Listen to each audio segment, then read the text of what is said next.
All right, kia ora, good afternoon everyone, and welcome to the Strategy and Operations meeting of 22 September 2022.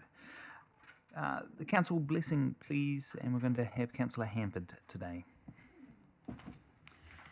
Ia mātou e whiriwhiri ana I ngā take ke mua I o mātou aro. I pono ana mātou ka kaha tonu ki te whakapau mahara hua pai mo ngā hapori I mahi nei mātou. Me kaha hoki mātou katoa kia whaihua kia tōtika tā mātou mahi a māti mai te tiro whakamua me te hihiri kataia te arahi I roto I te kotaitanga me te aroha. Kia ora, thank you. Apologies, I've been advised by several councillors that there's obviously some time pressure this afternoon with events on, so I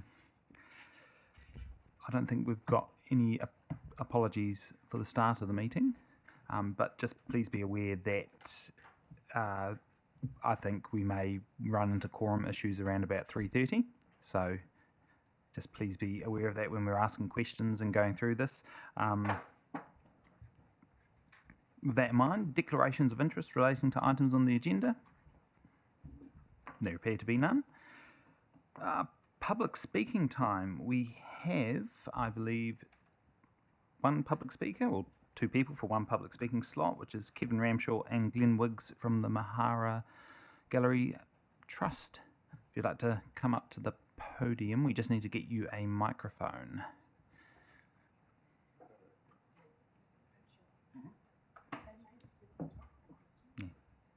Oh, if you could just hold just a moment, we just need to get a microphone down to you so that the people who are on, oh no, there are people online, so they need the microphone to be able to hear you.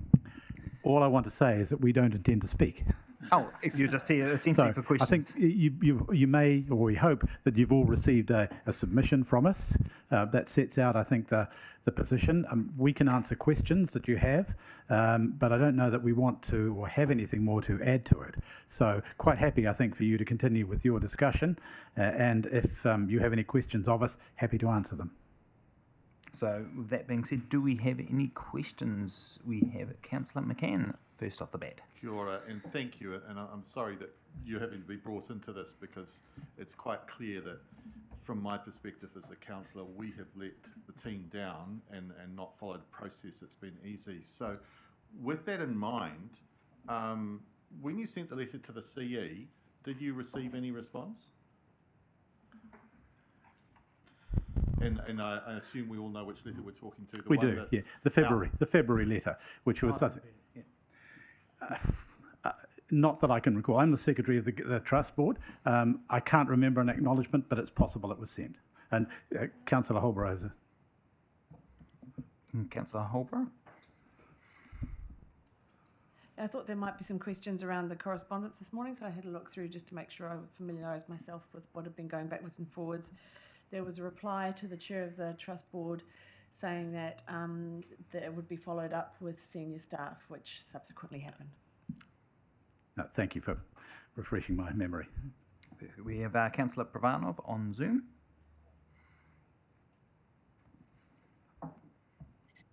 Through you, Mr. Chair, thank you very much, members of the Trust, for coming along to answer any questions. So my first question relates to information that we've been provided, which shows a budget for the next 2 or 3 years relating to the costs of the OPEX costs of running the Mahara Gallery. And there's, I suppose I've been wrestling with these numbers. But I'm just wondering if, so you've done that budget where the council staff have actually vetted it and agree with it. Do you want to answer that? Or if they developed their own budget? There you go. Well, as I understand it, what we did was to provide some numbers. Our treasurer, who sadly is overseas at the moment, then engaged directly with council officials, and I think there were a number of meetings at which the figures were discussed. We provided amplification where necessary, and I think then that the council reached its own point, which is not particularly inconsistent, I don't think, with what we provided. Okay, thank you for that. So My next question relates to, I suppose, so there has been some money that's been proposed to put forward towards the gallery here. And I think that's still probably going to be to fall short of the operational budget lines that you've produced. What type of risk do you think that will have on the operation of the gallery? It very much depends on how far short. Because the new gallery is going to need to operate for security reasons and for the proper running of a proper gallery, to have 2 people and 2 full-time staff at a front desk. So it's going to be much more important to monitor the front, as well as to have the things that a new gallery is going to need in terms of curatorial services that we don't have at the moment, and some specialist services around things like the field collection. So I think you'd have to say, well, this is the amount of money. Now, what can you do for that? So it's somewhat difficult to answer that particular question. But Okay, I mean, thank there are certain things, I think, that we will have to do. Otherwise, there is a risk of, or you will find those risks we've identified coming into play. And we will need to adequately staff the front desk so that the place can run efficiently and properly. We will need to have a curator for the field collection. We should have some Maori and iwi cultural curatorial services. We need somebody to run some business manager, because we are going to need to increase our revenue, to find revenue outside of what you've budgeted, outside our operational grant. And I think you may all be aware that at the moment we have a staff of 2, and that's extremely sort of tight to run a gallery on.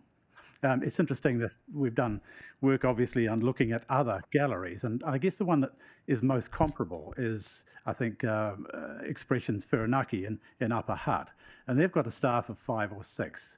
And that seems to us to be, well, that confirms our thinking, really.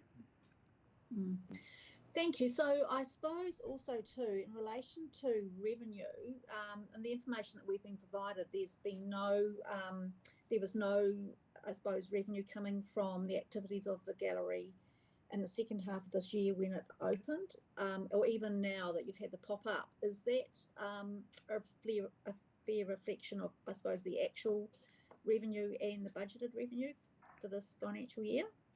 Yes, it would be. There is some revenue coming in that we have made some sales from Mahara Iti, and with Mahara Iti operating, we've had some retail sales and some sales of work, but nowhere near on the scale of a full operating gallery. Okay, thank you. So just one more question, if I may, Mr. Chair. So obviously, you've been aware that there's been this shortfall in funding for a while, and there's a vision for the number of staff that that the trust views that the gallery needs. What have you looked at? I suppose the minimum operational budget that you would need to operate the gallery on?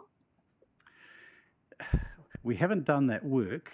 I think that's probably the next stage along the path, because we've submitted our budget. It's not a hopeful budget, in the sense that when we developed it, we did pare it back as far as we possibly could.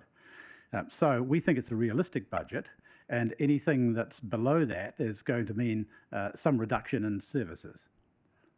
Okay, thank you. The question now, what kind of cuts or what kind of reduction in those services we decide upon. And also, and that's where the risks that we've identified come into play, because we are very much aware that, first of all, the Field Collection Trust is preparing its documentation to seed the field collection itself, and wants to be satisfied that, first of all, the collection will be well looked after and protected, and all of the things that it feels that it will need. And then there's quite a number of other things that we need to do as well. Yeah. Well, thank you. I appreciate you both coming along today and speaking to us to this matter. Thank you. Thank you. Now we have Councillor Coots via Zoom. Thank you, Mr. Chair, and look to the Gallery Trust members. Welcome, and as Councillor McCann said, my apologies that you have to attend today and the circumstances under which you have been needing to come along.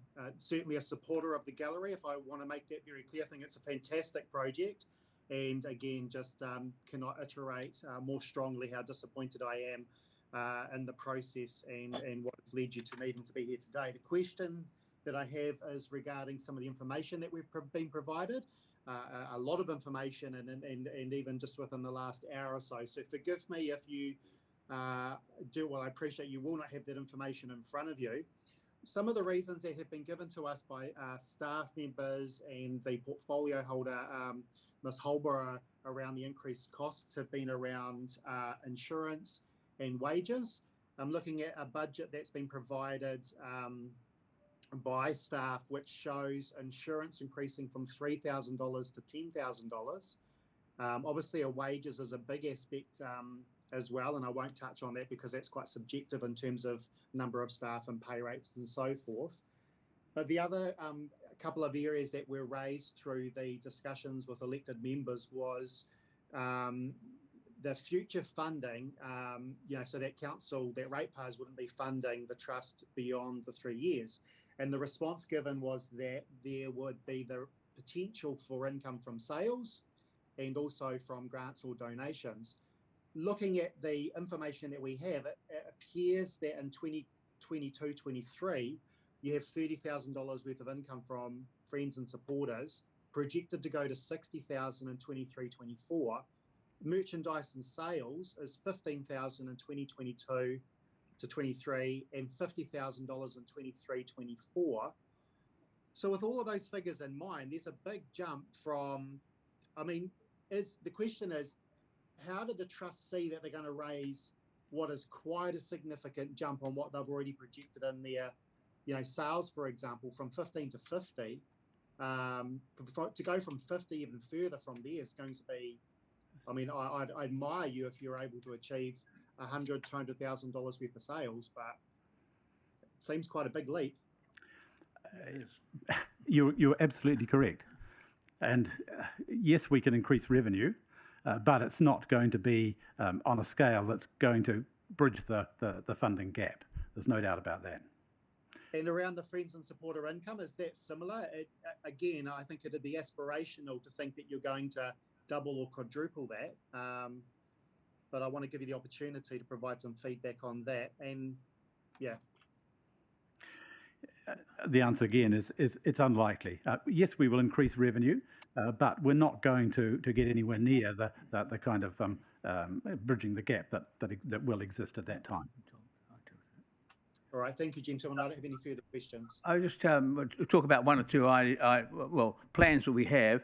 For instance, I think we plan to increase the sales quite dramatically, and therefore the income. And when you have the reproductions of the paintings, of the Hodgkin's paintings, we see that as quite a significant flow of income. It's got a lot of work to be done before that. We've got to get them printed and all that sort of thing, and then roll them out. The second thing about the friends, yes, there's plans afoot to dramatically increase the friends. We have a friend society now, but not nearly enough members. But once you have a new attraction like we got and a really first-class gallery, then you're in a position to increase friends. And other galleries have friends, and they're very, very useful and a good means of support.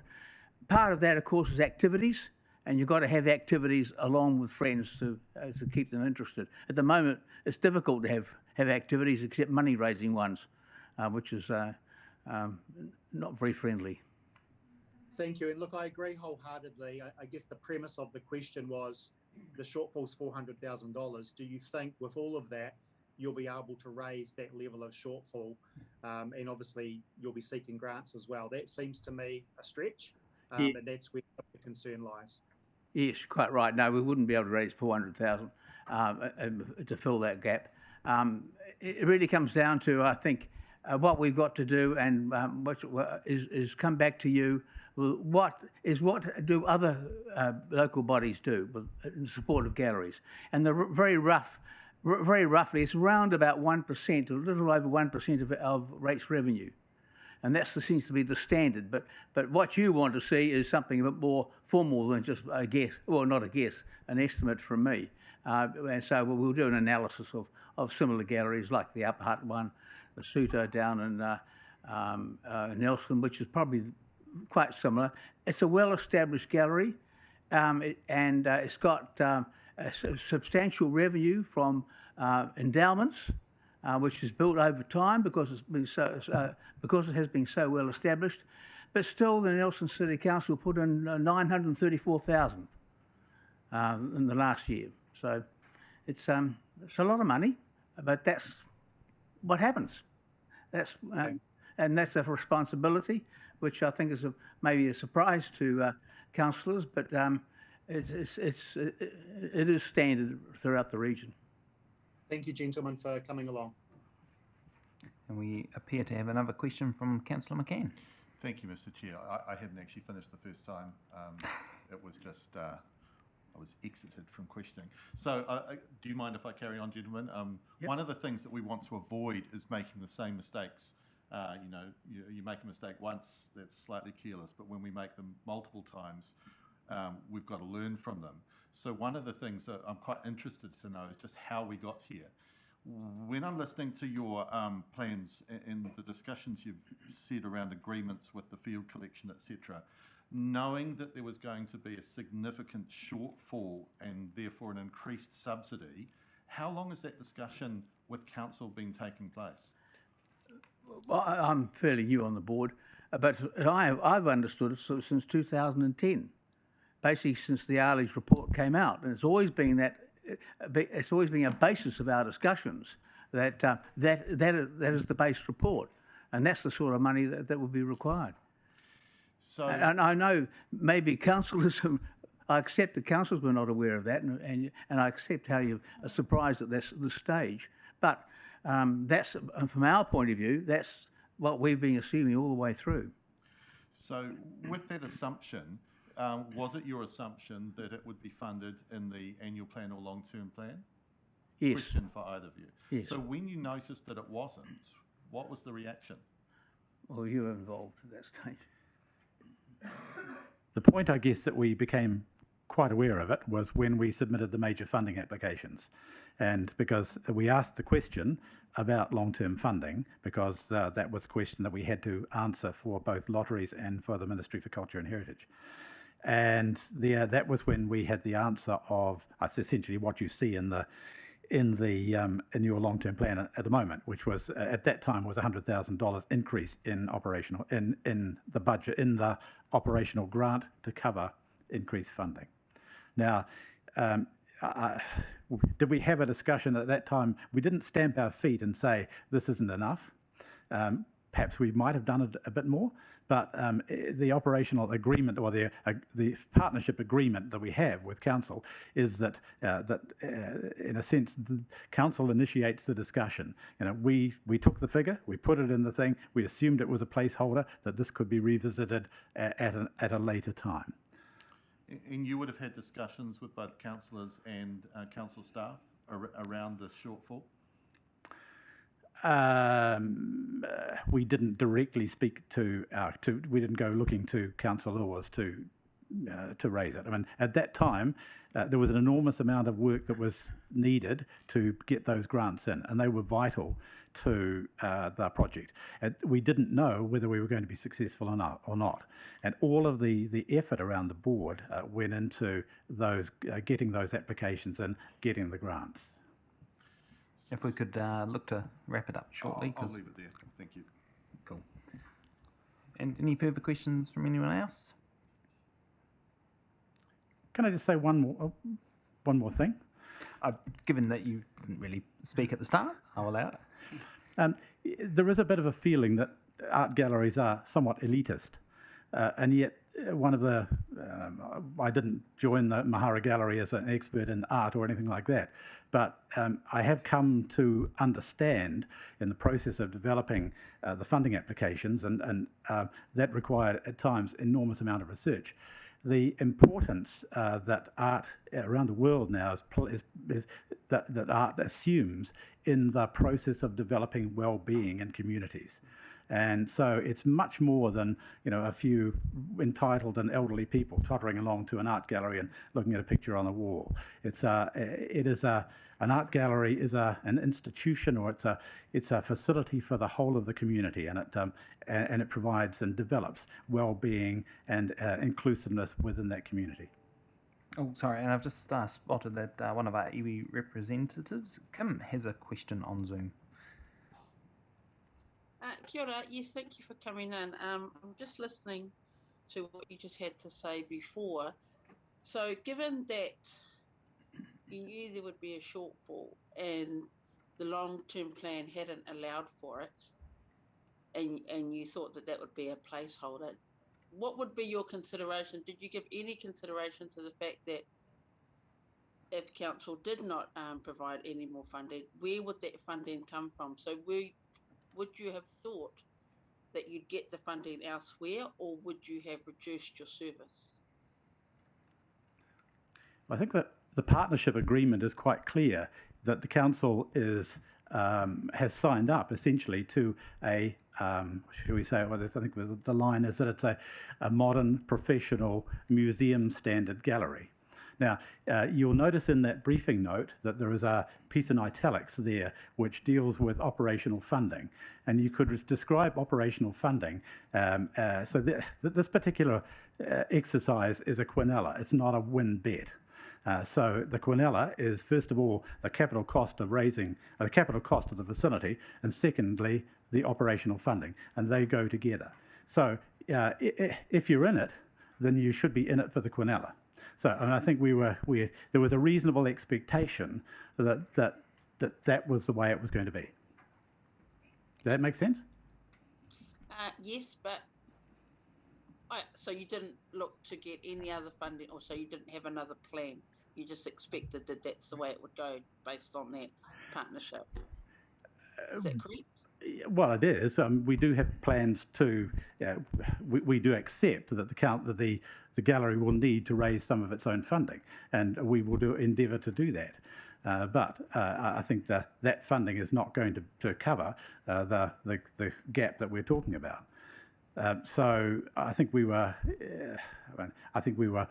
it was quite reasonable that we should have the expectation that we did, and that the placeholder was something that we would talk about. And again, I think one of the things that the partnership agreement talks about is the fact that the operational funding aspects start to come into play around about the time that construction is beginning. Now, that coincides with our letter to the Chief Executive. Okay. I'm not sure that you've answered my question. I'm just trying to get my head around it. I'm really just trying to find out if Plan A council didn't work, did you have another plan? Did you have a backup plan? No. Or you were just going with Plan A? Okay, that's fine. Yep, no, that answers my question. Thank you. Yeah, I think the Deputy Treasurer makes the good point that we wouldn't have proceeded if that were the case.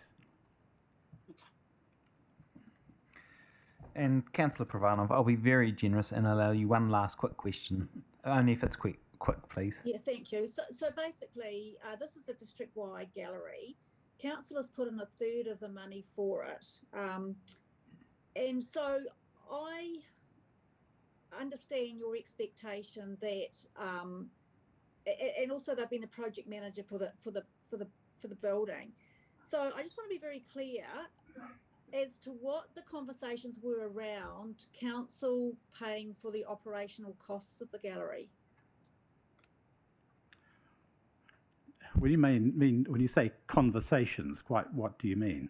Well, I'm not sure whether it sounds like there was nothing in any agreement saying that that KCDC was going to pay for the operational cost of running the gallery, and I'm just wondering whether or not there have been any conversations that may have indicated that this would be the case. No, Or really, it's all fairly fluid. the partnership agreement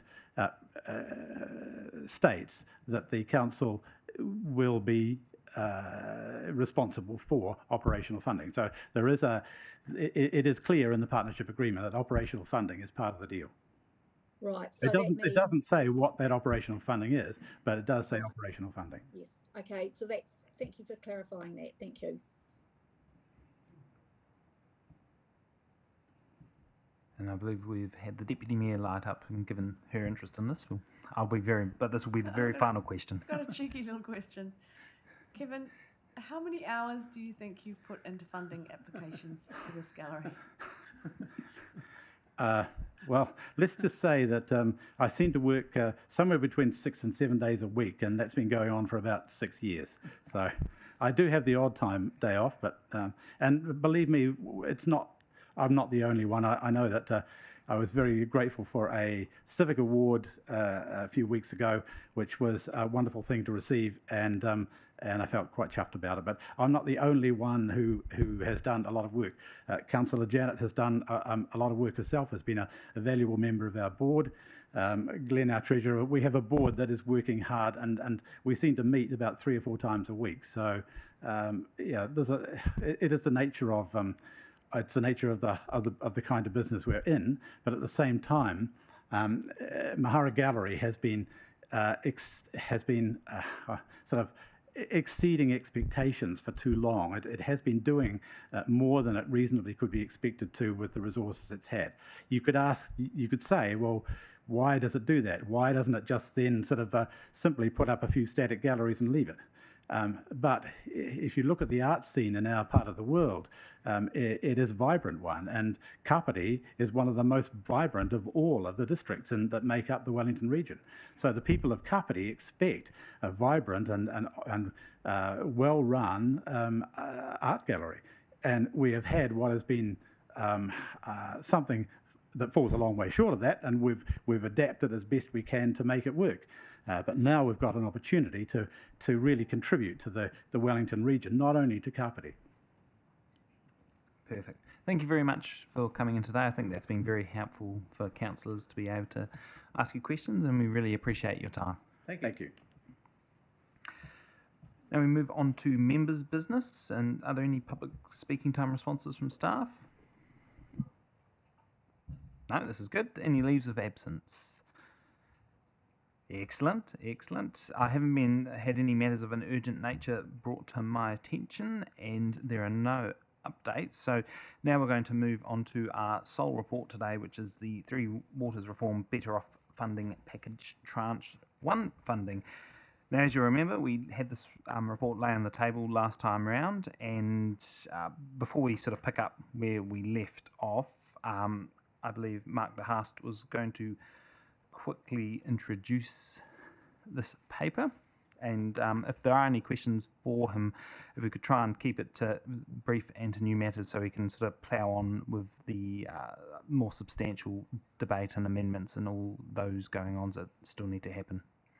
So I'll hand over to Mark. Thank you, Mr. Chair. Good afternoon, everybody. So as the Chair has said, the table report before you is exactly the same report that was tabled last week. There have been no changes. However, there have been many discussions between yourselves and with staff. So we are aware of an amendment. For an amendment, there are new recommendations that will be put on the screen to take you through. In summary, there's proposed changes to reallocate $1.2 million of what was proposed in the report and replace it with $1.2 million towards 3 other projects with a slight amendment. But those are not officer recommendations. Those are actually councillor recommendations. So, Mr. Chair, I'm happy to discuss those if you wish, but probably it's appropriate to hand back to yourself at this point in time. Thank you very much. Now I can see that Councillor Coots has got his hand up there, so we will go to live to Zoom. Thank you, Mr. Chair. And with your leave, I would just like to raise a matter with regards to the meeting of last week. Following that meeting, there were a number of comments publicly made by Councillor Elliott, a number of incorrect statements made regarding our iwi partners. And I'd like to give Councillor Elliott the opportunity to publicly retract those comments and apologise for the incorrect statements that have been made and caused a lot of hurt and angst with our treaty partners. And understanding that there are some of our treaty partners joining our hui today, I found it appropriate to raise that before we concluded this meeting and give Councillor Elliott an opportunity to address the matter.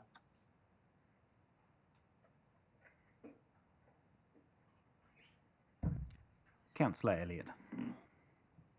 Thank you, Councillor. I won't be taking up this opportunity you've given me. Thank you very much. You've had every opportunity to contact me for a conversation.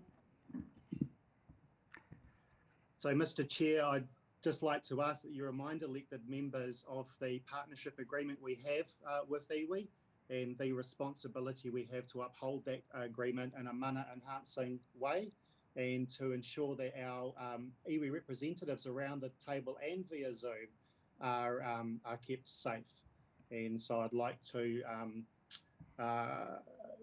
be rest assured that the duration of the meeting that would be taken into consideration. Yeah, I agree with your sentiments there. So, thank you, Grant. Sorry, Councillor Randall has raised a point of order there. So, can we have Councillor Randall, please? Yeah, thank you, Mr. Chair. Standing Order 25.2. I think it's a question of irrelevance and language, as well as misrepresentation. So I think we should not be in public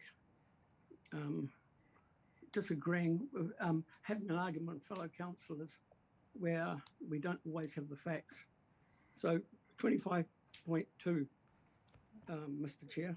Thank you for raising that. I was sort of leaving it to run to see where it went, and I was happy that it sort of petered out. So in that case, I won't be making a ruling on that.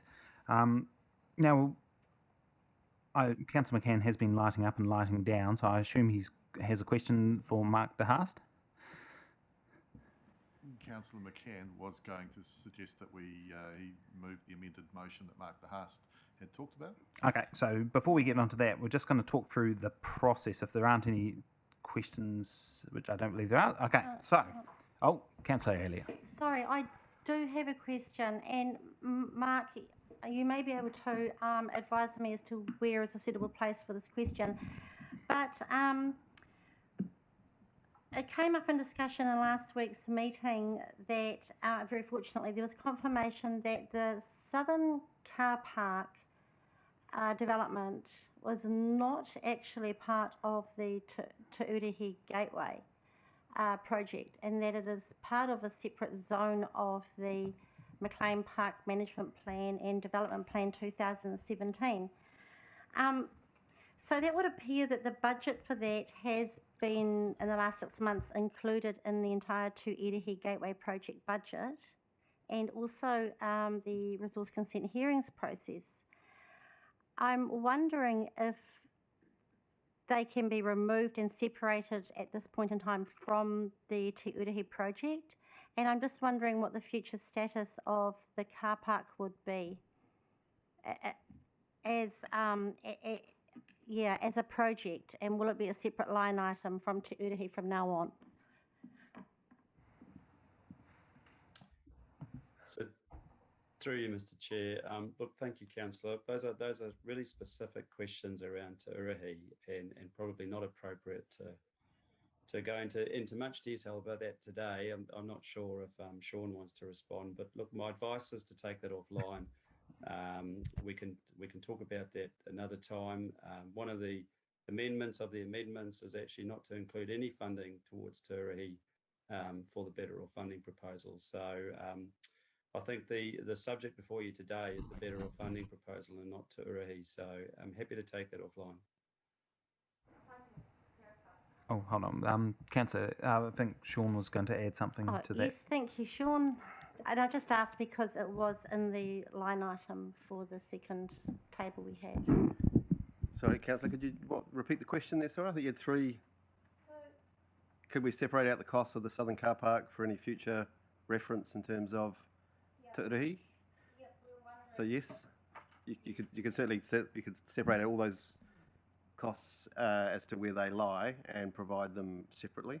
Okay, so further supplementary question, if I may, can we also separate out the resource consent hearings process from the car park, which is a totally separate zone? One is at zone 3 at the zone 1 at the southern end of McLean Park Development Project, and the other one is at the northern end in a different zone. Can that hearings process and the paperwork accompanying that, which has probably been prepared now, be possibly? Again, I'm happy to follow up offline with that particular question, but the application has been lodged on the basis that it's a package of work associated with the project, so that's where it's sitting at the moment. And my understanding is, yeah, because it is a package of work and that car park work is being triggered because of Te Urihi, that's why it's all lumped in together, because of changes to the car parking arrangements at the northern end. Well, without getting into all of that I should say detail- bringing forward the car parking arrangements that were in the McLean Park development plan. That's right, so it's advancing those. The parking provisions, obviously, with the changes to the NPS in terms of development requirements is not as much of an issue, but they are offsetting some loss of car parking, so that's why it's part of the package of work associated with the project. Perfect. We've got Councillor Coots via Zoom. Mr. Chair, are we on general questions? I just don't want to put a foot wrong. Before we get back into picking up stuff, we're doing some general questions to hopefully smooth the road ahead when we get to debate. All right, so you're happy for me to ask questions regarding the paper then? Absolutely. Thank you. I know that I'd previously raised concerns around the iwi consultation. Section 81.1 C requires under the Local Government Act relevant information to be provided to Māori for the purposes of paragraphs A and B. Are staff confident that all the relevant information have been provided to iwi who are sitting around the table as decision makers?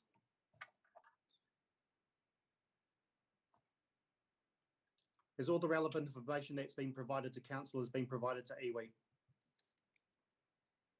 Sorry, could you just repeat the first part of the question where you were referencing, I think it was the Local Government Act? Section 81, and it refers to C, provide relevant information to Māori for the purposes of paragraphs A and B, which basically enables them to participate in effective decision making. And so the question is, has all the information that's been provided to councillors that is being provided for us to make an informed decision been provided to iwi as well? We have Mike will be able to answer that for you. Thanks, Councillor. We had another oversight today where some information was sent to councillors about 12:30 this afternoon, I believe. We, thanks to your feedback, Councillor, we recognised our mistake and forwarded that information through the iwi partners around 1:15 about. Oh no, sorry, 1:45 about half an hour ago. My apologies. Mike. With regards to the $400,000 shortfall that council's been asked to fund, in the previous workshops we were told that was increased insurance, wages and so forth, and then there was comments around that the council staff would work with the trust to try and reduce those costs. There was also a response from the Deputy Mayor, Holborough, who is a portfolio holder, that they would look to seek funding from increased sales and donations. Are staff still confident that that is, if there is funding approved to assist the trust, that shortfall would be able to be met? What I've heard today from the trust is that that's a pretty impossible task, that delta is too high. Certainly the information that we have shows that's going to be quite an ambitious amount to reduce or to raise. So do staff still have the same views that they had through the workshop? And we'll have Mike again. Thanks, Councillor. When it comes to technical advice around the running of a gallery such as this, actually our main advisor is the Gallery Trust. We can undertake benchmarking and tests, but of course this is a market that is highly volatile at the moment. So I can't give you a definitive answer, Councillor, other than that we are engaged with the Trust. We have a business analyst who's assigned to the Trust to work alongside the Trust, and at this point in time, while I have to qualify my answer, we have no major concerns with what the Trust has presented to us. But again, we would like some time to reassure ourselves of that and to seek assurance from the Trust. As a follow-up to that, the paper says the Trust will be requested to identify alternative funding sources for 26-27. That's assuming the $1.2 million is funded. What we heard from them today, at least that's what I heard from them, that is going to be difficult to raise the additional 400,000. And the response to councillors was that their expectation was, under the agreement, that council would be funding the operational costs. They will continue to try and raise what they can, but what I heard their responses to me was that $400,000 delta was a step too far.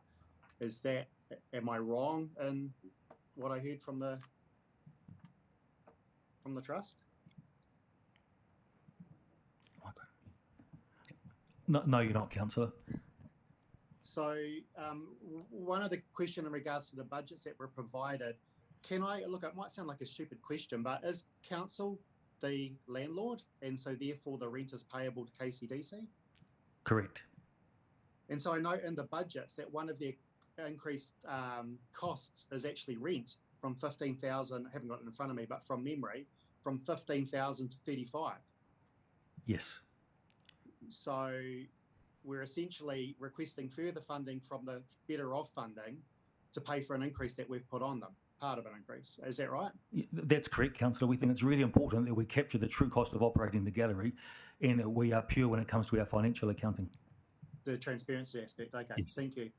All right, look, no further questions at this stage from me with regards to the Gallery Trust. My position still remains the same.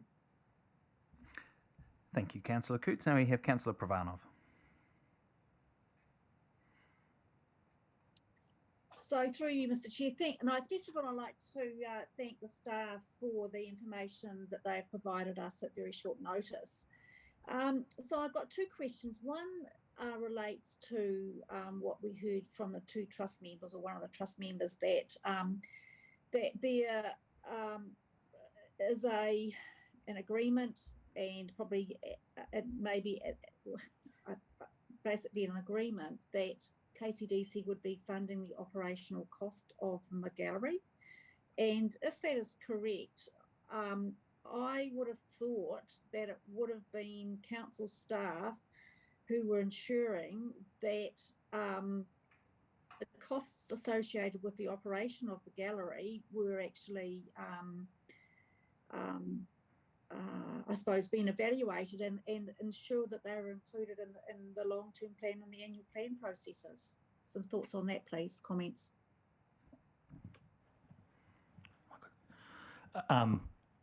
Thanks, Councillor. I think we traversed that last week. That is not an unfair conclusion. As the Trust board members mentioned, this has been kind of running since 2010. And through a series of unfortunate omissions, this is the first time that we've actually had this discussion, or councillors have had this discussion. Okay. I'll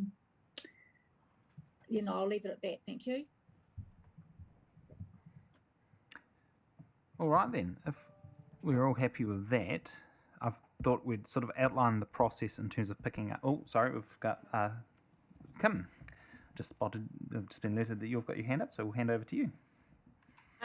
Just following on from the Mahara Gallery conversation, what I heard from the Trust is their expectation is that the council will fund the OPEX.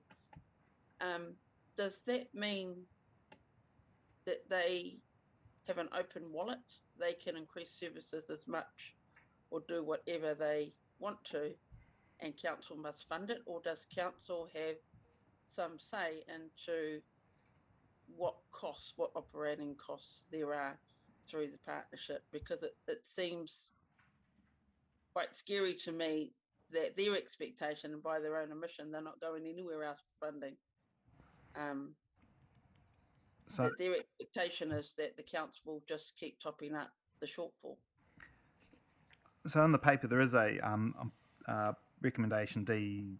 This is the amend. I think this is the amendments. Will be has that staff will work with Mahara Gallery towards a sustainable funding model. But I was wondering if staff had anything to add to the work that might be done in that space.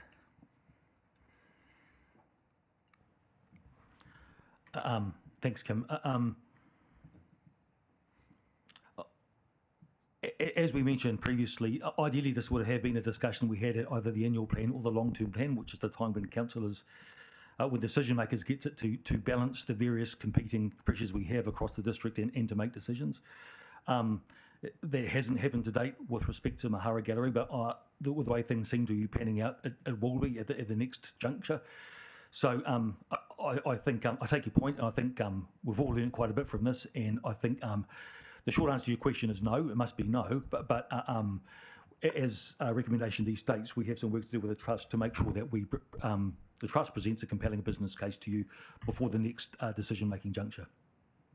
And if I could just have one more, is that how the council sees that partnership? The same way the trust sees it? I think if we read the wording of the deed, it's a little bit ambiguous. So not 100% aligned, but again, that's something that we need to work through with the trust. Okay, thank you.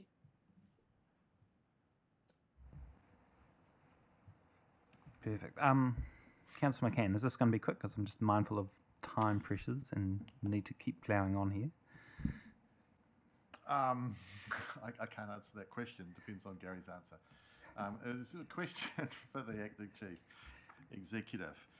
This process, preamble will be short, this process seems to have highlighted a major hiccup in the way that we undertake business, and that decisions are being made for councillors about a business plan that we are then expected to fund.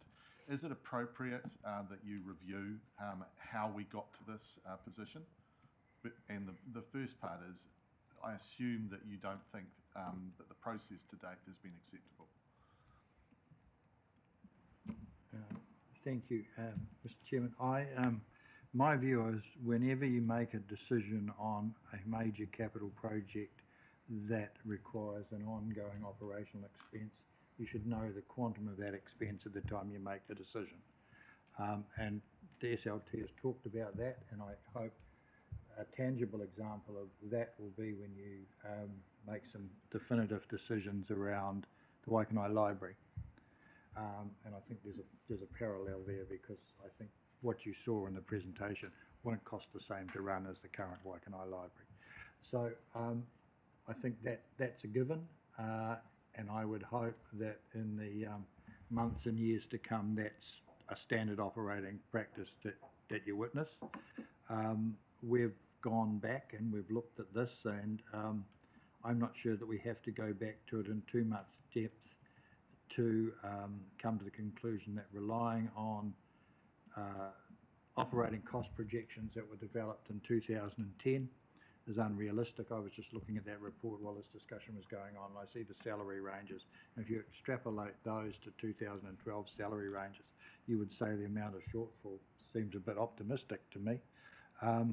But however, I'm not sure that there's a lot of point going back further other than to acknowledge that it could have been much better, and I hope it will be.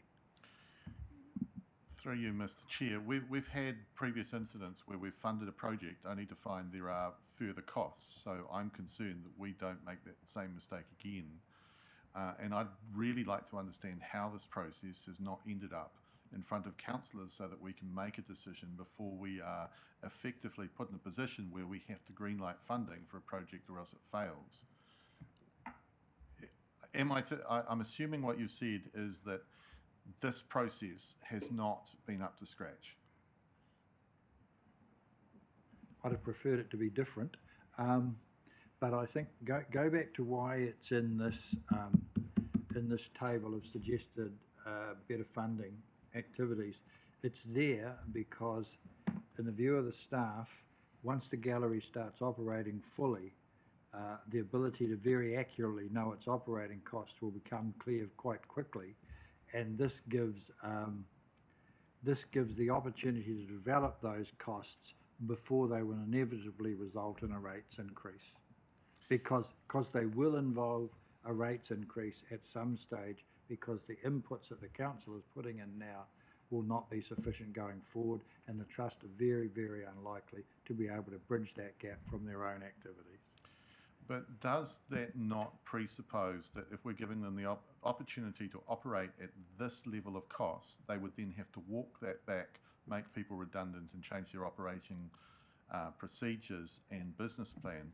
Isn't it the opportune time to ensure that we get that right before they've hired everyone and put in a new professional plan as opposed to a part volunteer plan?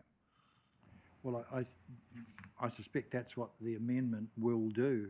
It will guarantee them sufficient additional funding to operate in their first year, and they're working with the council staff. There'll need to be a very accelerated learning of what the ongoing operational cost will be, because it's going to have to meet the timing of either an annual plan or an LTP, whichever comes first. And one final question, Mr. Chair. Is it appropriate that the main advisor for the project is the actual people doing the project? Shouldn't that be somewhat independent to ensure that you're stress testing advice and budgets? I would hope that will come in parallel with. I don't think you can get away from the fact that the best information you can get on running the Mahara Gallery comes from the Trust Board, because they are essentially the only ones who have done it. You can benchmark that against other activities, and the Trust, you've heard from the Trust say they're actively doing that themselves. And then if you want a peer review of those, there are any number of consultants that will give you that. But you're better off to get that when you have a business case in front of you to evaluate. Thank you.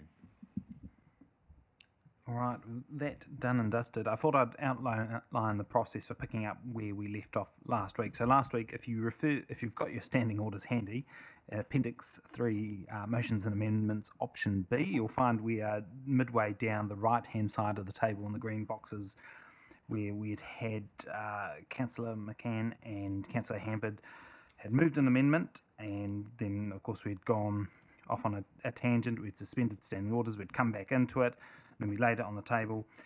And so now I understand that Councillor McCann has an amendment to the amendment.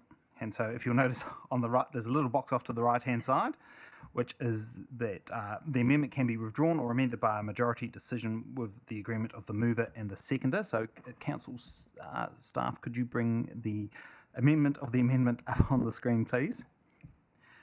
So what will happen here is, you've obviously been supplied this, but we'll bring it up on the screen so everyone can see it. And I'm assuming that Councillor McCann is in agreement with his own amendment, and Councillor Hanford is happy with that as well. Excellent. So we're just waiting for the amended amendment to come up.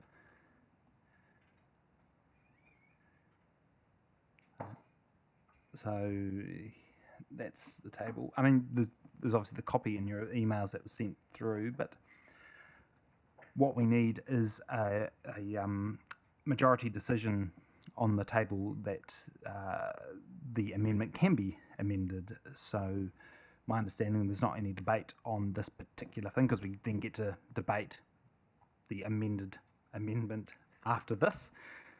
So all those in favour of accepting the amended amendment, please say aye. Aye. All those against? I can't see if there's anyone opposing it or Division, not. please. If you could turn on your microphone, please. Don't worry. Voting for the amendment: Councillor McCann, Councillor Holborough, Councillor Compton, the Mayor, Councillor Buswell, Councillor Halliday, Councillor Hanford.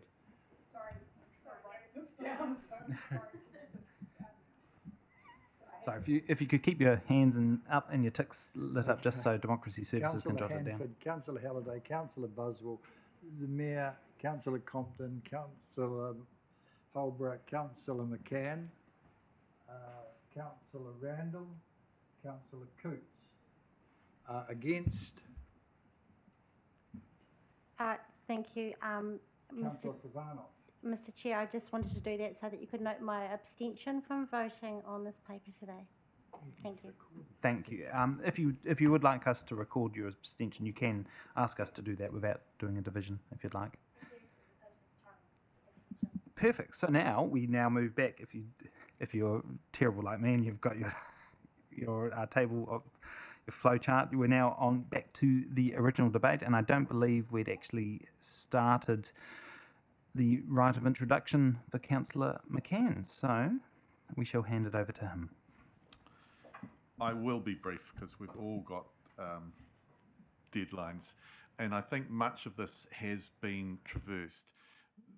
Councillors have to make some of the decisions around the council table, and this process has gone slightly AWOL, and I don't believe that we have been the ones making the decisions.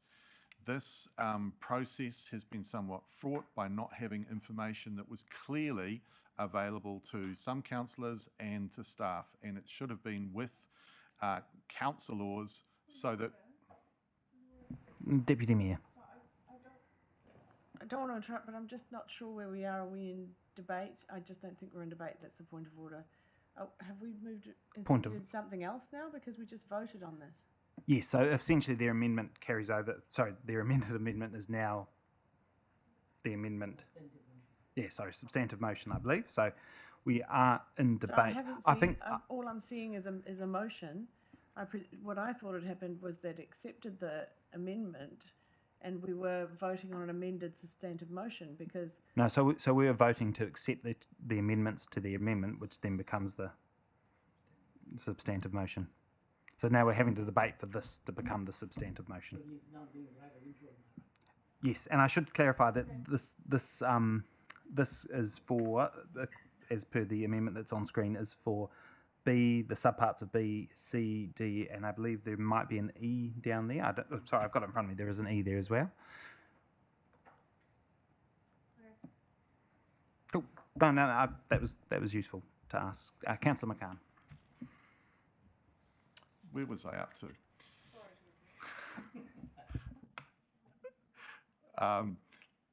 Look, I think this has been a little bit of a fraught process. All councillors would agree that we have not had the information that we would otherwise expect to have, and that there have been communication channels which just have not involved the whole of this committee. If we are to act as councillors, we need to have all the information at the right time and appropriate time put in front of us.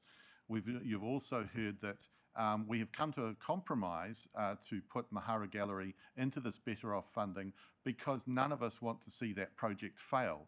But at the same time, it was a project that should have gone through the annual plan or long-term plan and come to us for a discussion rather than as a, if you don't fund it now, it's going to fall over. And that really, to me, means that our systems have broken again within council in terms of ensuring that we're getting the right information at the right time so that we can actually make a decision, not be forced into one. I'm really grateful that everyone's worked together to try and make sure that this list better represents what our community wants.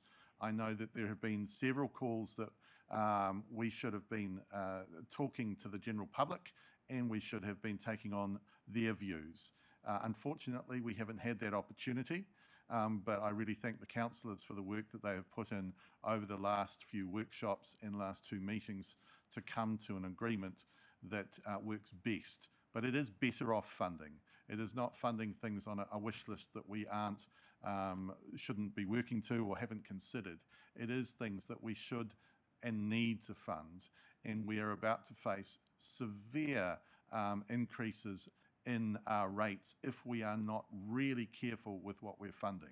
So when we're looking at a business plan like the Mahara Gallery, it has to go through the same stringent evaluation as anything else that we evaluate. And we know we've got the Waikanai Library coming up, and there may be some of the same issues involved there. So I just urge councillors to make sure that we're making the decisions and that we're doing them for the right reasons. So this is a compromise, and I do urge you all to vote for it. There is some really good work within all of those different budget lines, and I'm probably close to my 5 minutes. If I'm not, I'll throw in some more points. Thank you. No, I won't. His Worship the Mayor. I need some clarification on B12. The original staff recommendation was targeted and specific to storytelling, landscaping at McLean Park, specifically for telling the Te Urihi story. This does not say there is specific. One could interpret this to mean that Te Urihi story has been taken out, or it could mean it is part and parcel with other stories. So Councillor McCann with a point of order. Point of order. We are in debate now. The Mayor is asking for questions. I'm allowing this point of clarification because we've obviously gone through this at a fairly decent clip. So there needs to be some transparency in this area, and therefore I'm seeking that clarification. I'm just, is the Deputy Mayor looking to answer that? No, or no, separate. A separate thing. Councillor McCann, did you want to quickly respond to that? Thank you, before Mr. Mayor. One of the discussions we had, and I assume it was with our microphones on at the last time we were meeting, was that if we were talking about Te Urihi, we would be confusing the public as to what the project was, and they would be making an assumption that actually the Gateway program named Te Urihi would be proceeding. And I thought, in order to make sure that we are not confusing the general public, that we were very clear that we just changed that name to McLean Park, which is the place, and that is obviously a project that we've been given a little bit of a briefing on, and you have all the same information that I have. Just to clarify, that so B12 is essentially that same funding. Perfect. Right, shall we resume debate? Would you like to contribute? I think that. Oh, hold on. You're not lit. There you go. Given there is better off funding, would taking that Te Urihi targeted reference out be better off funding for EV outcomes?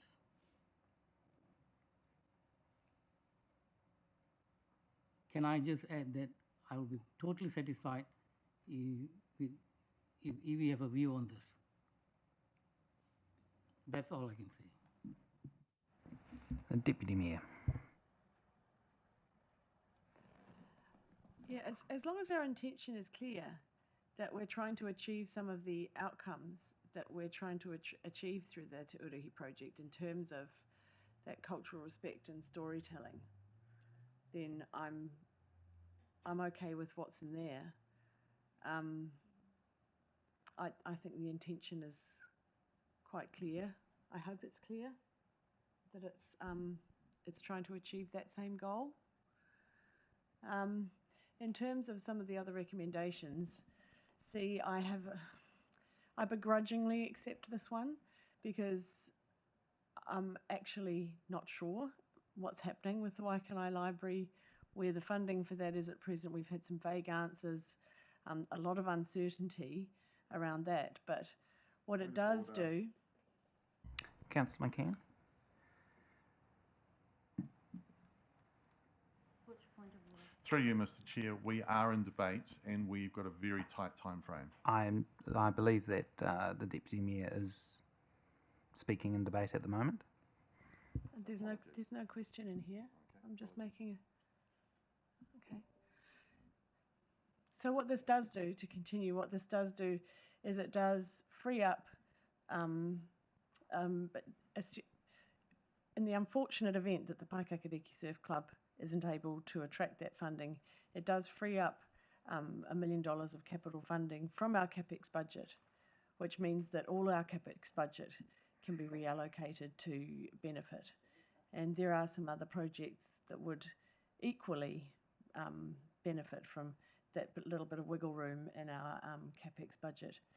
So I'm just happy we've managed to come to a compromise, that we have that breathing room for Mahara Gallery to be able to run that first year and look after the field collection and open the doors and have a vibrant facility. So yeah, I think there have been a lot of challenges along the way with that.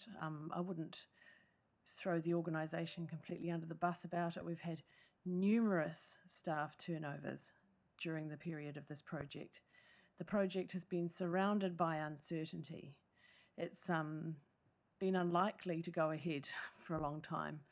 And then suddenly that wonderful funding, which was secured by the Trust, came from the Ministry of Culture and Heritage, and it was all hands to the pump to try and get the project underway. And thanks to getting the project underway so quickly, it's running on time pretty much and on budget.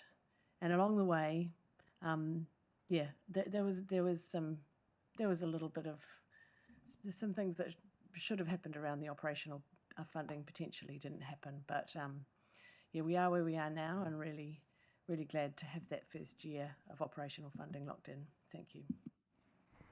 Now we have Kim Tahiwi via Zoom.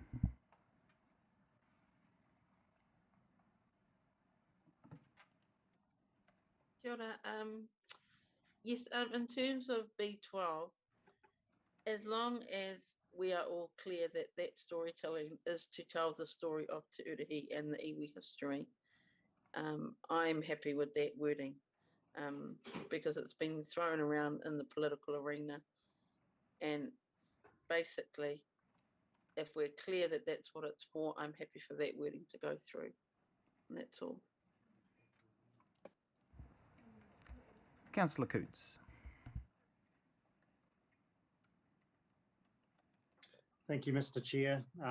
Look, before I start, I'm not too sure whether the two gentlemen are still there from the Mahara Gallery Trust. I can confirm they are. They are. And look, I said in question time, and I think this probably goes for most, if not all, councillors around the table, that everyone is absolutely in support of the Mahara Gallery project. What you see today and what you saw last Thursday is elected members' frustration at being put in a situation around making a decision around the table without having adequate information where there was ample time to be provided. The Better Off funding, we've known for some time now, the availability of it. The Morrison and Lowe report for the Waikanae, the mould in the Waikanae Library pointed out one of the issues there was a lack of information actually coming through to the governance body who weren't aware of the issues that were occurring there. And I was at pains to point that out to the review team from Morrison and Lowe when they raised it in their briefing with council. And although different, what I see here is the same, where not insufficient information initially, and then in the last, in the 11th hour, has been provided to elected members and then put into a pressure pot situation to make a decision on funding. There's been reference to using this funding because otherwise it'll have a rate impact on the ratepayers. And I want to make it really clear, by spending $500,000, $400,000 of the Better Off funding, although not directly rate related, if that money was spent on other activities within the district, that could ease pressure on future rates. So don't be fooled by the fact by using this money, it's saving ratepayers money. It could be used elsewhere. And so my concerns are around the confidence that the community has in the table. One of the bits of feedback we had from the residents' opinion survey and a declining score that we had was around council being able to make good decisions. And what I would say is that council needs to have all the information and to be able to have a fully and informed discussion with our iwi partners to be able to make good decisions.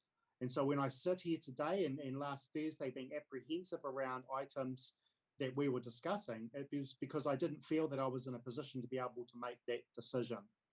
And at the end of the day, it is a decision of the council and not of anyone else.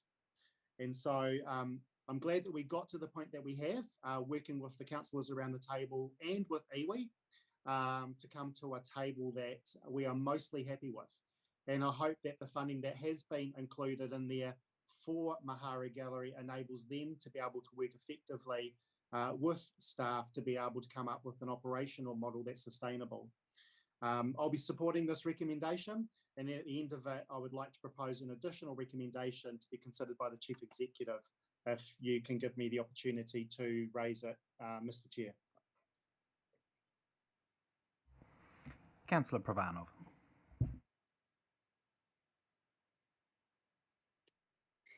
Through you, Mr. Chair. So thank you for everyone who's worked on this. So I am begrudgingly going to agree to this revised set of recommendations. And I suppose it saddens me that it is, I suppose, taken all this time to get a lot more information about the situation in Mahara Gallery.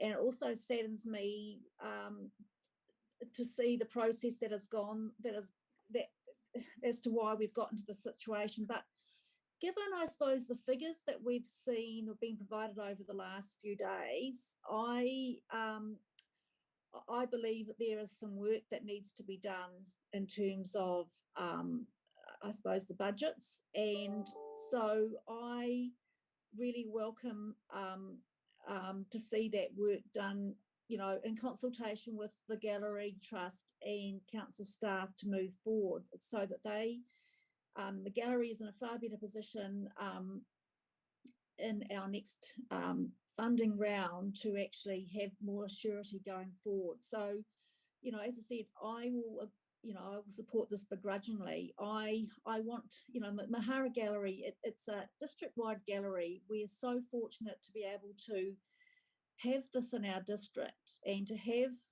the field collection kept here, but at the same time, you know, we are, I suppose, we're the gatekeepers of our ratepayers' money. And you're right, Councillor Coots, that if money's spent here or not elsewhere, it all has an impact on rates. So yes, I'll leave it at that. So I certainly support the gallery, but I think there's a bit more work to be done before they come back to us for any more funding, and I wish them success and more than happy to keep in contact with them. Councillor Buswell. I'm just seeking a point of clarifications in regards to the report that we've got in front of us and the project descriptions, because if the project descriptions go alongside the project / initiative, then with the storytelling and landscaping, there is, it says design and implementation of storytelling related to Kapiti Island and or the Te Urahi Ruhi in a way that is appropriate to be told within McLean Park, separate to the proposed Te Urahi buildings. So that kind of outlines, you know, like if we take out the Te Urahi storytelling and landscape, if we take out the Te Urahi in the title of the project, then it's still within that same area and it is still telling the story. If that project description goes along with the project, do you see what I'm getting? I think I understand, and I'd assume that would be the case, that would go to DIA with that descriptor, so that's what the funding would be attached to. So okay, so we're only taking out the Te Urahi for political purposes since it's electioneering. Right, I might weigh in my 2 cents briefly before Councillor McCann gets his right of reply. Oh, no, I'll say it looks like Councillor Hanford's going to join in as well. Look, I mean, this has been a relatively painful process. I think we can all acknowledge that, but I think it's also important that we acknowledge that the Chief Executive has been upfront about where he thinks the process could be improved for next time.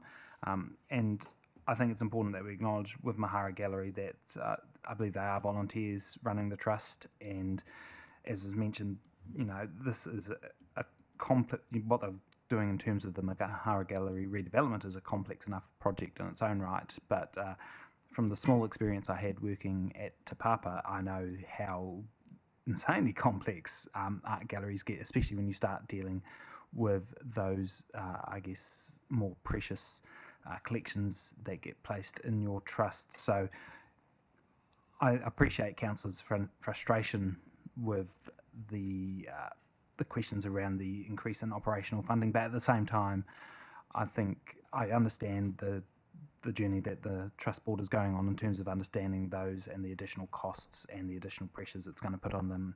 So I certainly hope that when this comes to the annual plan next year and the following long-term plan, that the next council does look to help Mahara Gallery, because art is one of those things that I think unless whether it's central government or local government does support, then it's one of those things that is very hard to make work purely on the philanthropy of private citizens. With that being said, I think one point that was raised earlier was around that using this money would enable us to not have as great rate increases in the future. I would suggest that's probably not the case. The government's intention behind this was that it would leave councils better off in terms of I guess, building up this other activities they do in the, if it eventuates that Three Waters reform does carry through. So you sort of end up in a situation that while the water aspects of what council do might go off to these new entities, I mean, people are still going to be paying those bills.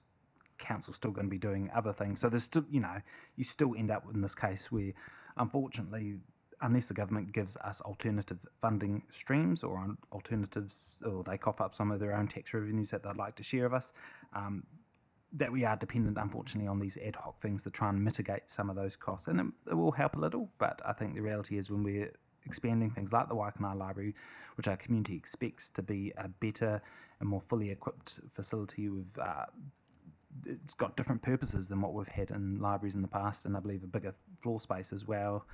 That doesn't come with additional costs as well. So the community's expectations in terms of what they want council to deliver in terms of facilities don't always match up with community's expectations on how much those costs. And that's, I guess, one of the painful realities of sitting around this table and trying to balance those competing things, even when the government comes and offers us $5.2 million. So I'll be supporting these recommendations. I'm glad that we've just about got there, so I will hand over to Councillor Hanford now.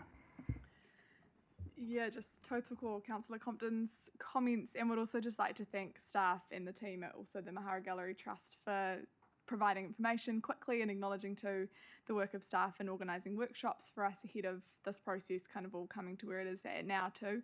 Obviously there's been information that's evolved and come to light kind of in that process, and I just think, yeah, acknowledging though that we had the opportunity to both feed in kind of new exciting ideas that we were keen to see potentially through this funding proposal, and one of those being the Climate and Sustainability Stimulus Fund, which I'm pretty excited about. So acknowledging to our iwi partners in this process, and the fact that it has been, I think, a pretty tough one for especially our iwi partners and those of us around the table where everything's felt a little bit ad hoc, but I think the fact that we've come to a compromise is positive, and again acknowledging the chief executive for being upfront about that partnership and the ways in which we could have done things better. So yeah, looking forward to seeing kind of these projects come to life, some of them which we're topping up, and others like the Pakakiriki Surf Club, which we're potentially enabling to happen through this $1 million if it's approved by DIA, which fingers crossed it will be. And yeah, I'm just excited and glad that we've come to a compromise. And if we have no other speakers, Councillor McCann, your right of reply. Thank you, through you, Mr. Chair. And I do agree with what Councillor Hanford has been saying, that because of the fraught process that we've been through to get here, we are forgetting some of the terrific positives that we are getting from this better off funding, or as members of the community have reminded me, bribery. But the one thing is, it can and has been able to advance some really wonderful projects. Obviously, one very close to my heart has been the housing portfolio work, and we are seeing funding going towards that and towards the iwi strategy there, which I think is just absolutely fabulous and a massive step forward for our community, because we know what those stresses are. So those, as Councillor Hanford has mentioned, there are a number of great positives, but there are also negatives. And I would like to apologise to the Mahara Gallery for the scare that we have caused you. our processes failed. The information you provided to staff, chief executive, etc., didn't come through to us until the last possible moment, and that really is unacceptable. So thank you for surviving what would have been heart attack material, coming today and very calmly and collectively delivering the sage information. We also know that the challenges on any project are that we have to, sometimes cut the cloth to fit how much we have in the budget. And it's important that that takes place before we have ended up in a position where you don't have that ability to make the decision. So I hope that the wording there is a very clear signal to everyone that we have those discussions. We still have to have some of those to make sure that we can get to a point where the gallery will be funded at the right level for a long period of time. So look, thank you very much for coming in. Thank you for the councillors who have supported the negotiations to get us where we've got to. I think it's not a bad place. All right, thank you everyone. So we have recommendations B through E. We already did A last week, if you remember, the last simple one. So recommendations B through to E, moved by Councillor McCann, seconded by Councillor Hanford. All those in favour say aye. Aye. All those against? Just waiting if we're all done on Zoom. That appears to be carried. Now, excuse me, Mr. Chair, can I ask that it be noted that Councillor Elliott is absent, left the room for the vote, please? That when a councillor departs the chambers, that does get noted in the minutes. Thank you. Now, Councillor Coots had indicated he wanted to move an additional recommendation, and I'm fingers crossed that he has flicked that through to Democratic Services. Thank you, Mr. Chair. Look, I'll keep it short and sweet. Gary, I appreciate the comments that you made around the discussion with SLT and the learnings from that. I don't want to make this bigger than Ben Hur, but what I'd like to suggest, and I'm happy for your feedback on it, was to instruct the Chief Executive to start an internal review in relation to the Mahara Gallery operational funding shortfall, and that the review be brought back to the new council/Chief Executive. I haven't put the Chief Executive in there, but I just, look, we've got other big projects coming up, and like I said, I'll leave that up to you around the appropriateness of that. I'm not going to die in the ditch over it, but I'd like to think that a paper came back to the incoming Chief Executive and Council to garner some learnings from this particular process to enable better decision making. So happy for you to provide some feedback and see whether there's a seconder for that. If we just have the Chief Executive respond to that first. We can do that. Just to add some background to that, both Brian Jackson and I, in our capacities as independent members of the Audit Committee, have been speaking with Mark and his team about a regular project post-implementation report. It's common practice in organisations like Waka Kotahi, and that is the sort of thing that would pick up this, in that it identifies, it's not a negative thing, it identifies what has gone particularly well, and that's applied to other projects, but it also identifies what could be done better, and that acts as a safety net for other projects. So could I suggest to you that we can do this, but it be reported through the next iteration of the Audit and Risk Committee? Look, Gary, I respect your views here. I simply want to know that the incoming council and chief executive have awareness of where things went wrong and where the improvements need to occur. I think it would be remiss of us as a governance body to not see that information or that knowledge or experience is passed forward. So if you would rather that this recommendation is not put as I have worded it, and you are confident that that same outcome can be achieved, then like I said, I won't die in the ditch over it. I just want to know that it's going to get attention. The Chief Executive has indicated he's okay with that recommendation. So we've got Councillor Pravanov has her hand up. Is that to second it, or is it a question? So I could second that, but I'd actually like to make an amendment to it if I could, to include the CapEx side of this project as well, because I'm very concerned that the $250,000 that was put to this project by the Waikanae Community Board was actually deemed as being council money, which meant that the Mahara Gallery Trust had to raise an extra $250,000. So that's the first part. And the second part is, so a lot of this conversation has been around OPEX in terms of moving forward, but also to the other issue that has come to light is that when the gallery closed down, no funding was put aside for them to have a alternative facility to actually continue operating. So there's some other things that haven't gone perfectly either in this project. So I just quickly spoke to the chief executive there. So the Waikanae Community Board funding sort of he advised that falls as a separate issue. But I think the concerns you've raised elsewhere would fall under, in terms of Councillor Coots's recommendation, they'd surely be captured in that sort of review. Mr. Chair, can I suggest that we just change the wording to the Mahara Gallery project cost shortfall? I think if it's just looking at the project as a whole, that includes CapEx and OPEX. If the chief executive is happy with that, again, I don't want to make this bigger than being here and we can be here till 5 o'clock with amendments. No disrespect, Councillor Pravanov, but if we can just change that to project, then I'm confident that the team are going to deliver what we're asking. Otherwise, we'll be here all day. Okay, I'll be happy to second that. Thank you. I think the deputy mayor. She's okay. Okay, cool. So yes, so if Democratic Services is just going to share that additional recommendation up on screen, and while they do that, Councillor Coots, your right of introduction. Oh, look, I'll waive that. I think enough has been said. The deputy mayor.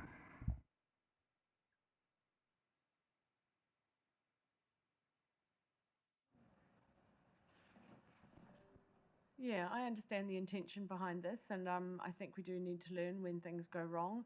I'm just concerned that this doesn't take up resources while we're trying to actually deliver the project and develop a business model and finish the building and open the doors.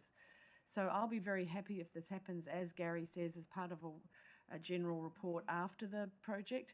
I wouldn't support it if I felt like it was going to start now, take resources away from our council who are trying to deliver it, and also extra impost on the trust board. We've heard how hard they work, so and they also are trying to plan to open the doors of a new gallery. So as long as it can happen in the fullness of time, when resources allow, I'm happy to support it. If the expectation is that we're going to embark on this now, then I will not support it.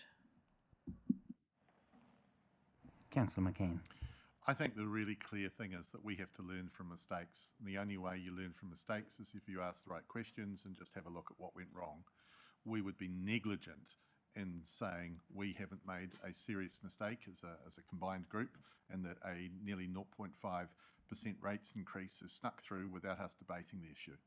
So I'd like to know how that occurred, and I think it's absolutely vital that, as Gary has talked about, that type of process is followed, and hopefully in the future we will have that normalised, that we will have all of those considerations looked at. So I certainly will be supporting it. If there are no further speakers, right of reply, Councillor Coots.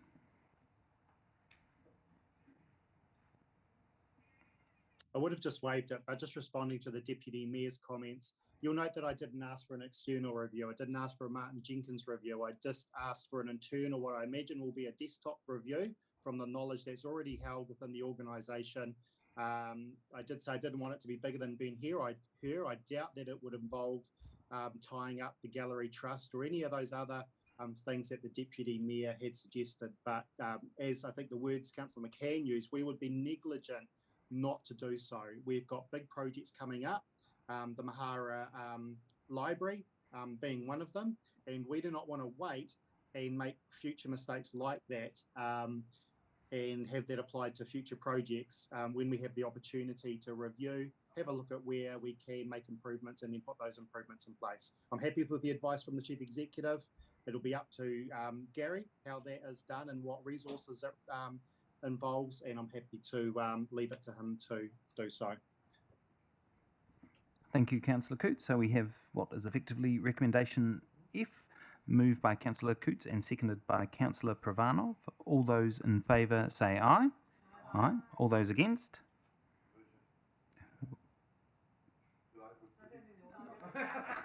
I think it was unanimous, the easiest to...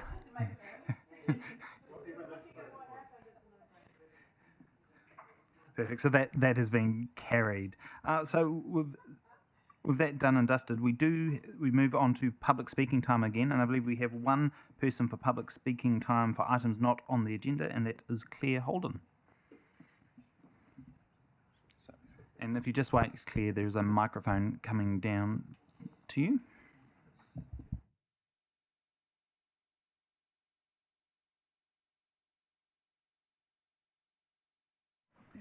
Okay, yep, that's cool. Okay, hello everyone. My name's Claire Holden.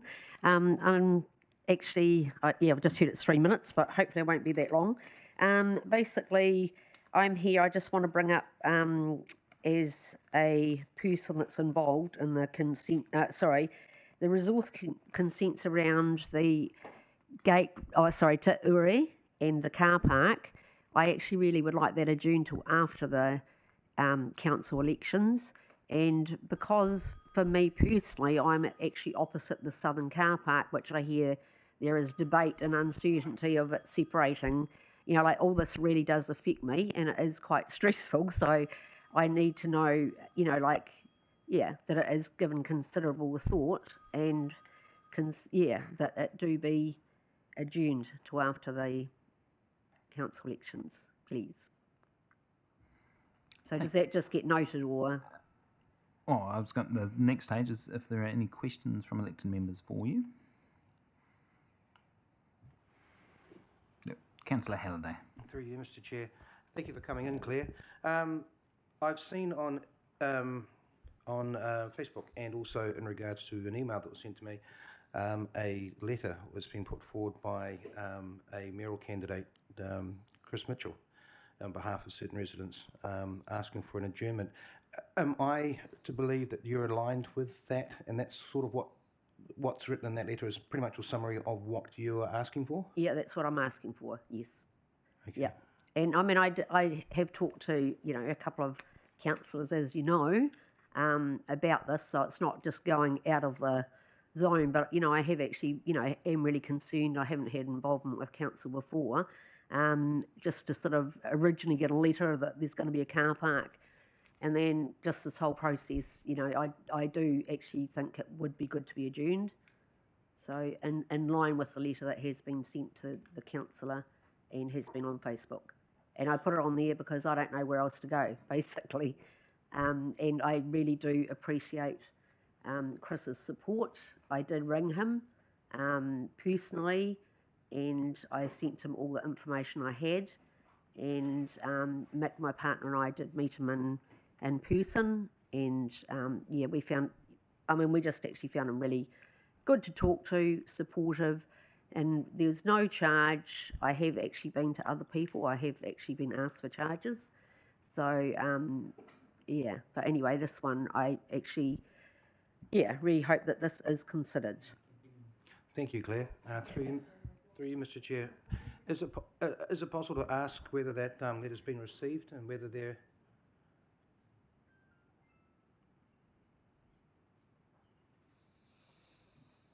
I was just going to ask, is it possible to ask whether that letter's been received and whether there's a response from council? Yeah, so that's exactly what I was just asking the Chief Executive. And normally we'd do this sort of afterwards, but I think it's somewhat relevant to the discussion. So the Chief Executive. Mr. Chairman, yes, a letter arrived from Chris Mitchell Law, and I assumed he was acting in his professional capacity on Tuesday afternoon on behalf of two people seeking an adjournment or deferment of the resource consent hearing for Te Urahi, which is scheduled to take place between the 3rd and the 5th of October. It is hearing commissioners have been appointed to hear that. My position is that there is a council resolution requiring us to proceed with a resource consent and report back to council with a final order of cost once the consenting process is finalised. So it is, the council is the applicant in this. I don't believe that resolution means it is open to me to halt the process, but I think it is certainly within my authority as Chief Executive to defer it after consultation with the commissioners, and that is taking place as we speak, and will be guided by their views. But if their view is that it should go ahead, we are the applicants. We could withdraw it, but as I say, I'm working within a council resolution. So I can give you a reply, a more definitive reply within a couple of days. But those are the parameters of the decision to be made. The letter also refers to the stated positions of a number of known mayoral candidates, and realistically, in my position, I can't give any weight to that. My responsibility is to elected councillors, not to intending elected councillors. And my responsibility under the Local Government Act primarily is to implement the decisions of the local authority. And that decision is known. Resource consent application, order of costs, report to council. There is some flexibility in timing, but there's no flexibility in action. Do we have any other questions from elected members? Yeah, I have Deputy one, Mayor. actually.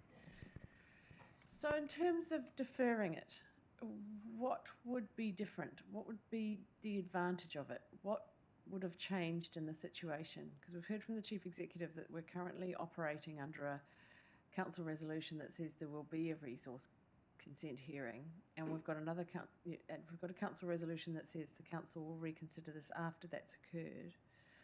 So in terms of, we're left with the possibility of delaying it.